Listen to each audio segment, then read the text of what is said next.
The power of visualization. John's going to geek out on this a little bit, so get yourself ready. So, visualization, very hot topic.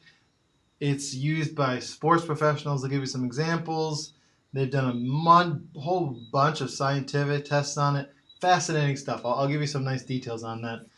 But I'll give you some other stuff that I'm always learning and growing, and again, I try to help you guys with what I'm learning and growing. So, a couple things on visualization. Obviously, when we grew up, we all visualized all the time. They called it imagination. As an adult, I'm not imaginative. I do visualization. So it's kind of this humorous. Anyway, we all need to do visualization, and you'll understand why in a minute. So first of all, we don't really see with our eyes. This is something I learned actually this morning. Our eyes bring in the light, focus it to the back of our eye, and then our brain identifies it. Our brain is what actually sees. And you notice when you close your eyes and you picture something in your mind, you can see it. There's a part of your brain that enables that as well. And that's a whole other thing. That's called your pineal gland, which actually has rods and cones in it like an eye, hence the term third eye. I'm sure you heard it. You go back here and here, it's the center of your brain, for lack of a better term. And it's size of a pea, kind of looks like a pine cone. Anyway, that's the pineal gland. Off topic, all good. So with visualization, let me tell you some professional ways that the visualization has been used. So for example, the Russians, I think in the mid-70s started, it's roughly in the 70s, and they used to have their Russian athletic people do it in their training as actually a regular part of their training. What they found is the more frequently the people actually did the visualizations, the better they did. If you've heard of the sport of golf, I'm sure you've heard of the sport of golf. There's a golfer who for most of history was known as the best golfer of all time until about 92. His name was Jack Nicklaus. Jack Nicklaus, very famously, before he would hit a ball, he would see that ball go fly into the cup. The newest iteration of him, of this great, magnificent golfer, everyone knows, Tiger Woods. Tiger as well, huge in mental visualization. He as well, when he's lining up a shot, before he takes the shot, he, in his mind's eye, will see where the ball goes, and then he does the shot, and it goes in. Well, not it goes in, but the point is, he does that, and he, in virtually every aspect, except for a couple, has been the most successful golfer of all time. So both 1 and 2 are exceptionally powerful examples of why visualization is so powerful in the sports. I'll give you one more that I thought was fascinating. So that's neat, like, okay, yeah, you have a take time to imagine, and then you do golfing. That's nice. What about practical stuff? So here's a practical one. They had a person who would lie prone, lying on their back in like a hospital bed kind of thing, visualizing themselves lifting. I think the actual weight lift is called the deadlift, which is a kind of weightlifting technique. And they did this over a period of days. And what they found was the person was, I don't remember exact numbers, 40 or 60%. They increased the strength to 40 to 60% of what they would have done had they actually not had the weight. In other words, they increased their strength as if they're lifting the weight, just like 60% of the actual amount.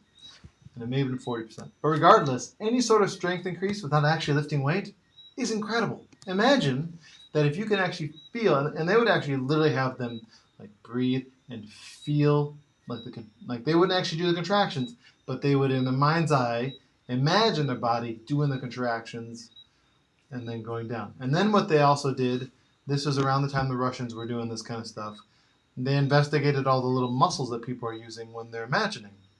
Crazily enough, micro pulses of electricity are fired exactly the same order and exactly the same muscles that are actually used in the real life thing.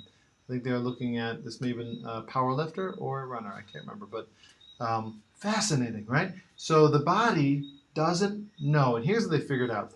The body has no idea, the brain, excuse me, the brain has zero idea if you are imagining or actually experiencing the thing. Let me say that again. Your brain has zero idea if you are imagining or actually experiencing this thing. Let me tell you why that's so valuable. The brain, if it is programmed to look for things, which it can be, it will begin to filter the world to find these for you.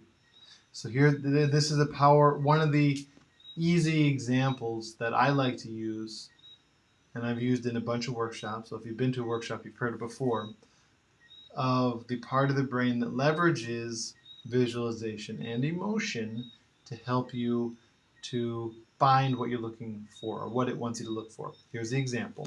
You want a new car. Congratulations.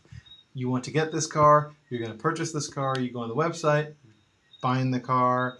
You go to the dealership. You test drive the car. You're like, I can't afford the car, but boy, do I want the car. After about a week's time, a week and a half, and you spend half hour a day, you're kind of obsessed over it. Let's say it's your first real car, or it's your first real upgraded car, that kind of idea. All of a sudden, it's like magic. You see this car everywhere. Where did it come from? Where in the world did it come from? Answer, it was always there. Sounds crazy, right? Let me tell you how it works. There's a part of your brain that when you have a strong level of emotion, and this emotion has to be positive, excitement, anticipation, on a certain topic or photo or whatever, the brain is a brilliant machine and will give you what it thinks you are wanting to look for. So because they're giving so much time, so much strong emotion towards this car idea, it's like, let's find this for him or her. And then you see the car for, and it's a fascinating experience because it's like, whoa. And you can do this with anything. You can totally play around with this. Pick a number sequence, 1111. Write 1111 down, have it like pop up as a background, kind of get excited or happy or looking forward to the next time you see 1111, and within 2 to 4 days, depending how much energy you really give it, when you're driving down the road, you'll see phone numbers on a building, 1111. You'll see a license plate, PBX, 1111. You'll see more like where all these things come from. Or you'll notice like these kind of numbers next to each other have an 1111 in them, like you would never have seen that before.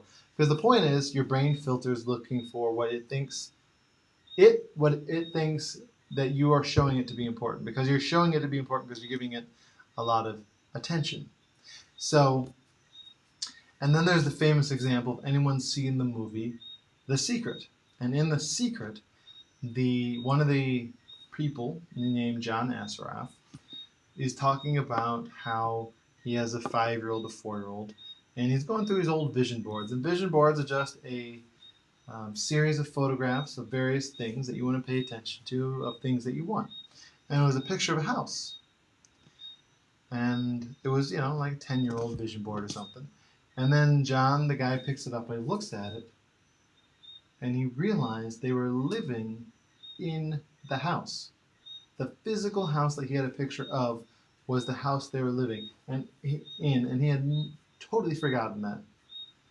That's the power of visualization. Your brain will literally find it.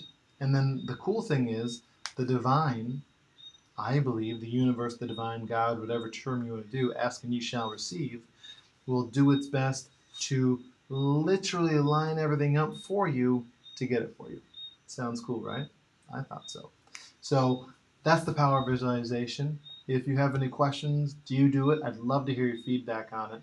I love it, and it's something that I do almost daily. So have an amazing night. Let me know what you do.